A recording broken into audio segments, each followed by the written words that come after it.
exciting day here at McDonald's in Sydney because this thing has been operating since December 5th of 1978.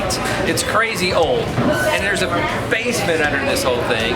We're closing it down today so that we can rebuild. We're so excited for that because this place is going to be modernized, it's going to be efficient, and it's going to be fun.